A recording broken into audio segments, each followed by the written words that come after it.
E benvenuti in questo nuovo video. Andiamo a parlare finalmente di praticamente non dico l'annuncio, non dico l'ufficialità, però ci siamo dai, ci siamo finalmente.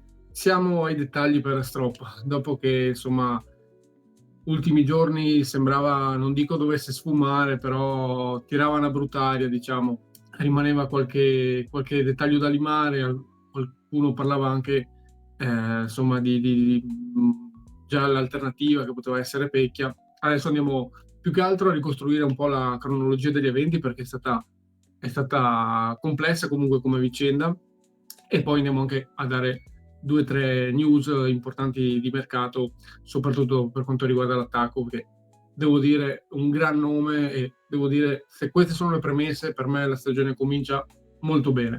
Comunque prima di cominciare il video, come sempre, lasciate like, iscrivetevi, e potete abbonarvi per sostenerci, e attivate la campanella così non vi perdete nessun video, che ovviamente adesso escono in maniera un po' più estemporanea perché appunto aspettiamo che arrivino notizie degne di nota, insomma, da poter commentare, e poi veniamo qua a parlarne, ne discutiamo insieme, più che altro dando le nostre opinioni. Partiamo da Stropa, perché effettivamente dopo giorni un po' tormentati, ieri la notizia esce su Trivenet Gol, e praticamente ci dice che siamo ai dettagli, è arrivato praticamente d'accordo, c'era già l'intesa di massima, ma comunque mancava il via libera della proprietà. Quindi andiamo un attimo a ricostruire tutta la cronologia degli eventi che ha portato all'allenatore in arancione verde, si può dire, anche se non è ufficiale, ma magari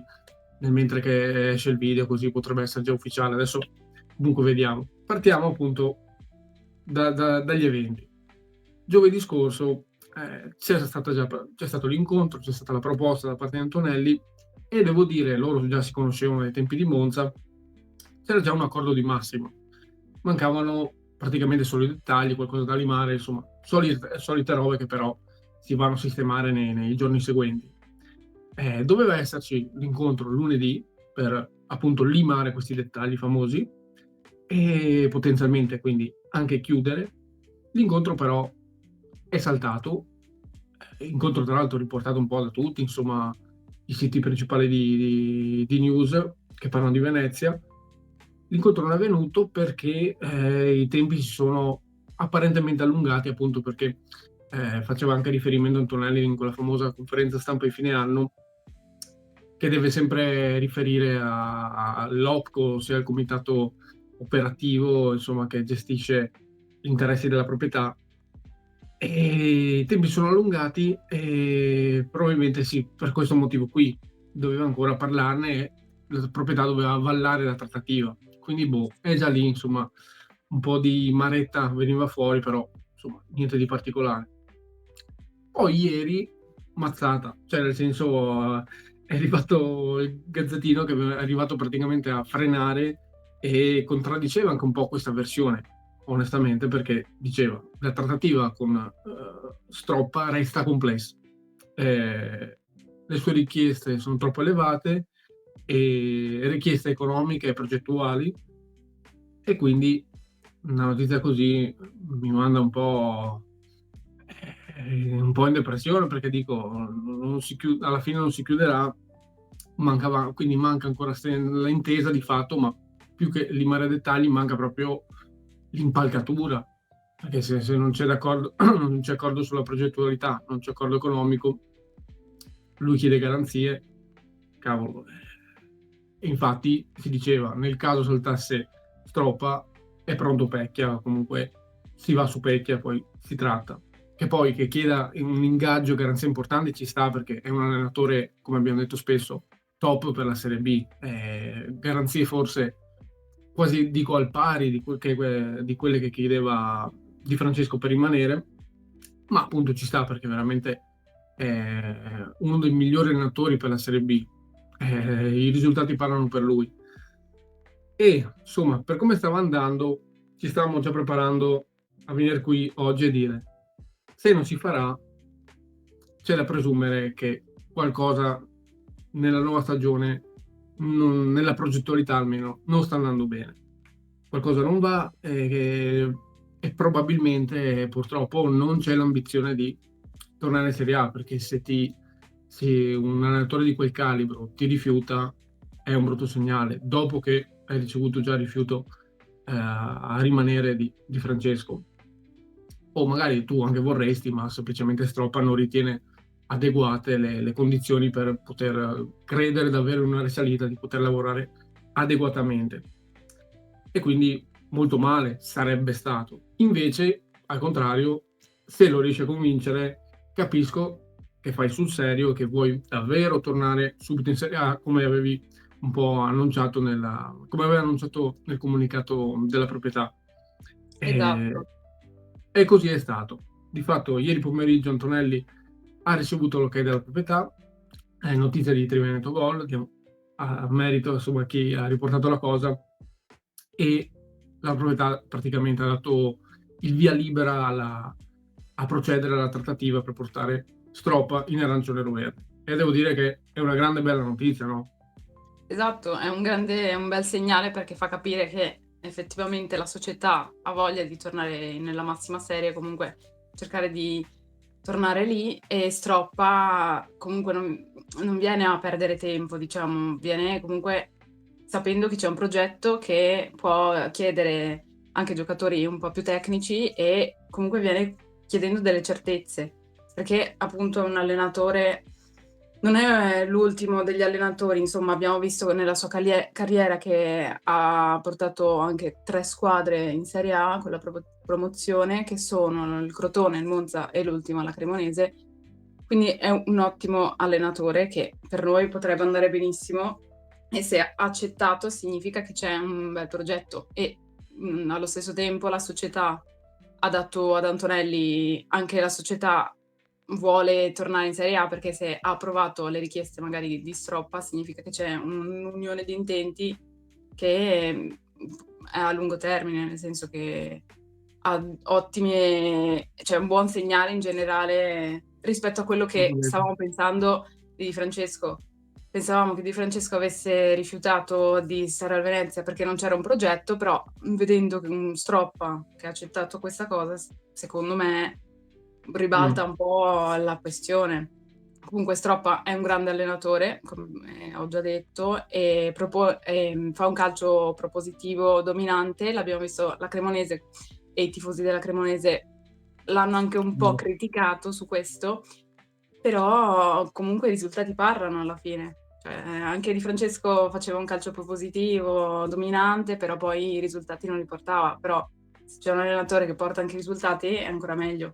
Sì, sì, almeno questo per la Serie B, ma infatti sarebbe stato bello vedere Di Francesco in Serie B proprio per quello, perché volevo vedere cimentarsi in un campionato così e magari lì dimostrava appunto che era anche lui un allenatore top per una certa categoria, non che non lo sia per la, però evidentemente i risultati non sono ottimi, ecco, da questo punto di vista negli ultimi anni. Sì, quindi per me le ragioni di Francesco a questo punto, cioè, le ragioni con le quali è uscito che sì, non ha voluto proseguire nel progetto, perché comunque se uno Stroppa invece accetta le condizioni del Venezia, comunque le ritiene adeguate per, come dire, provare a risalire subito, non mi pare, insomma, non credo siano così brutte come le ha fatte apparire Di Francesco. Sembrava che non ci fossero proprio le basi per ripartire. A questo punto per me riguarda più la sua ambizione, quello è il vero motivo secondo me, ma l'avevamo detto in quel video. Comunque semplicemente a ragionamento logico, e secondo me prende ancora più senso quella ragione lì, ossia che a spingerlo a lasciare più la sua ambizione di rimanere in Serie A, cosa che ha già dimostrato insomma, di fare quando ha scelto noi e ha lasciato andare in B il Frosinone. Alla fine si torna sempre lì, mi pare, no? Sì, sì, esatto. Poi ho anche letto che a Lecce è uscita la notizia poche ore fa che Zerbin dovrebbe essere praticamente fatta, dovrebbe andare a Lecce. E non so, mi ha fatto pensare che Di Francesco, una delle opzioni che voleva dal Venezia è il fatto di tenere Zerbin. perché il primo colpo del Lecce sarà Zerbin, di conseguenza magari il Venezia non gli ha dato questa garanzia, anche perché non è Ah, che è il giocatore essenziale nel gioco, non mi sembrava il giocatore più importante nel gioco di Di Francesco, sinceramente. Quindi sì, cioè, per carità, un buon giocatore, però anche il costo del riscatto era pesantino. Ok, puoi andare magari a trattare e un po' abbassare la richiesta, però comunque semplicemente cioè, è una differenza di visione su un giocatore, magari tra Antonelli e Di Francesco, ma non credo che questo faccia saltare un contratto. Se l'ha fatto saltare per quello il rinnovo, sarebbe da ridere, però può essere, non lo escludo, però cavolo, effettivamente, cioè neanche è stato annunciato praticamente Di Francesco a Lecce, e già effettivamente si parla dell'imminente arrivo di Zerbin, ma Zerbin molto vicino al Lecce. Sembra un po', non sembra così campata in aria questa concomitanza di eventi. Quindi detto questo di Stroppa, quindi aspettiamo l'annuncio che arriverà presumibilmente, forse a ore, a giorni. Adesso vediamo, comunque faremo comunque un video quando si saprà, quando ci sarà l'ufficialità. Adesso comunque abbiamo detto la nostra, abbiamo detto un po' in breve tutto quello che è successo praticamente, tutto quello che ha portato, per fortuna, secondo me. Diteci anche voi qua sotto se siete contenti del suo arrivo, preferivate Pecchia o altre addirittura.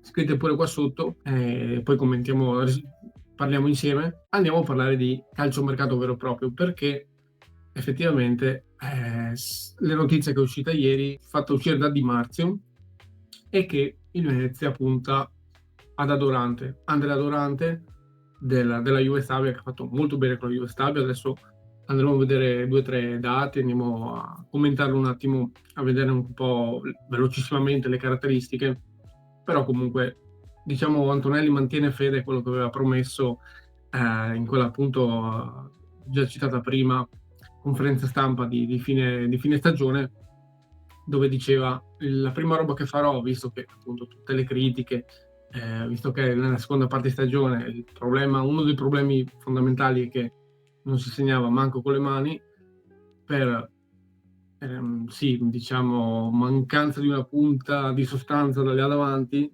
anche se secondo me non è solo quello, però ci sta comunque, effettivamente è stato un grosso problema. E infatti è andato subito, aveva promesso la prima roba che farò nel calciomercato sarà cercare un attaccante di rilievo, un attaccante di livello, e si è puntato su Adorante, anche perché onestamente Gitker si svincola, Maric è tornato al Monza, è tornato Novakovic, adesso sarà di ritorno dal prestito al Bari, adesso sarà da sistemare, comunque da cercare di vendere in qualche modo, speriamo. Rimane in attacco effettivamente solo Fila ad oggi, oltre a Novakovic che di ritorno. Però anche lì Fila ha rilasciato delle dichiarazioni un po' strane in nazionale della Repubblica Ceca Under 21, dove diceva sì, ho avuto, oltre alle difficoltà che aveva avuto nell'approccio al calcio italiano, che è più tattico, più semplicemente di livello superiore, aveva detto anche non so se resterò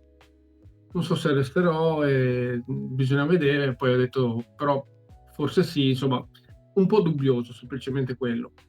Quindi detto questo, appunto rimane solo Fila di attaccante su cui puoi pensare di puntare.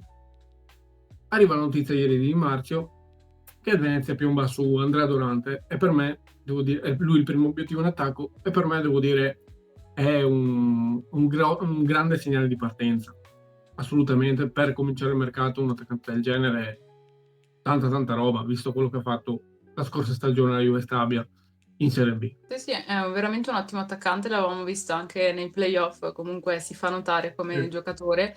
Ha 25 anni e è alto 1,84, quindi va abbastanza piazzato. Nel 2024-25, quindi la stagione appena finita, in Serie B e nei playoff ha giocato 36 partite, 36 presenze ha fatto, e totalizzando 17 gol e 2 assist, che Tanta direi che roba. sono tanti gol, anche perché è il terzo nella classifica dei capocannonieri dietro a Pio Esposito, Lorientè e a pari merito con Iemmello.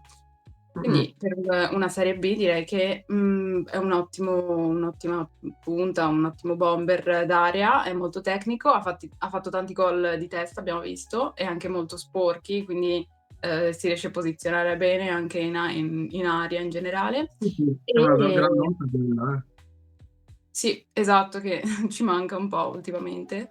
Sì, sì, Ehm, è a un'ottima voglia. presenza fisica in generale. A me piace molto come giocatore. Sì, tra l'altro è stato preso dalla Triestina, cioè la Juve Stabile l'ha acquistato dalla Triestina su Transfermarkt, leggo, per 250.000 euro.